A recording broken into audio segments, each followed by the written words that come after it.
जय माता की दोस्तों, आइए सुनते हैं मकर संक्रांति की व्रत कथा। मकर संक्रांति को लेकर कथाएं प्रचलित हैं जिसमें से सूर्यदेव शनि देव की सबसे ज्यादा शुभ माना जाता है। आइए जानते हैं मकर संक्रांति की व्रत कथा। हिंदू धर्म के प्रमुख त्योहारों में से एक मकर संक्रांति का पर्व मनाया जाता है। यह पर्व देश भर में बहुत ही धूमधाम के साथ मनाया जाता है।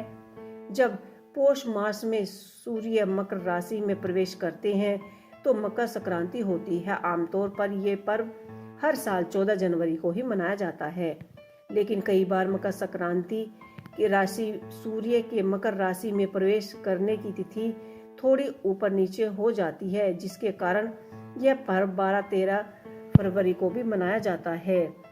इसके साथ ही एक दिन से सूर्य का उत्तरायण शुरू हो जाता है। आज पूरे देश में धूमधाम से मकर संक्रांति का पर्व मनाया जा रहा है। इस खास मौके पर स्नान दान के साथ सूर्य देव की पूजन करना भी शुभ माना जाता है। इसके साथ ही मकर संक्रांति के इस कथा को अवश्य पढ़ना चाहिए और सुनना चाहिए। इससे सुख समृद्धि की प्राप्ति होती है। आइए सुनते हैं मकर संक्रांति व्रत कथा। मकर संक्रांति संबंधित पहली व्रत कथा भगवान शनि और सूर्य देव से संबंधित है। जब शनि देव का जन्म छाया माता छाया से हुआ था तो वे बिल्कुल काले उत्पन्न हुए थे। तब भगवान सूर्य ने उन्हें देखकर कहा था कि वह मेरा पुत्र नहीं है और उन्हें और माता छाया को अलग कर दिया था। वह जिस घर में रहते थे उनका नाम कुंभ था। जब छाया ने अपने पुत्र के बारे में ऐसा शब्द सुना तो उन्होंने सूर्य देव के ऊपर अधिक क्रोध किया और उन्हें कुष्ठ रोग होने का श्राप दे दिया।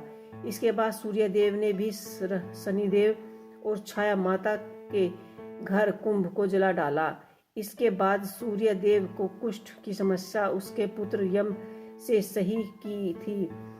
ने सही की थी, लेकिन उन्होंने अपने पिता से कहा कि वह माता छाया से व्यवहार सही करे। इस बात को सुनकर सूर्यदेव शनिदेव से मिलने उसके घर पहुंचे, लेकिन जैसे ही उसके घर पहुंचे तो उन्होंने राख का एक ढेर मिला। ऐसे में शनिदेव से काले तिल से अपने पिता का स्वागत किया और सूर्यदेव अपने पिता का स्वागत सत्कार देखकर अति प्रसन्न हुए। उन्होंने मकर नाम का घर दिया। इसी के कारण शनिदेव को मकर और कुंभ का स्वामी माना जाता है। इसी के साथ ही सूर्य ने शनिदेव से कहा कि सूर्य जब मकर घर यानी मकर संक्रांति के दिन घर आएंगे तो वह धन धान्य से भर जाएगा। इसी कारण इस दिन हर साल मकर संक्रांति का दिन मनाया जाता है। मकर संक्रांति की दूसरी कथा ये है।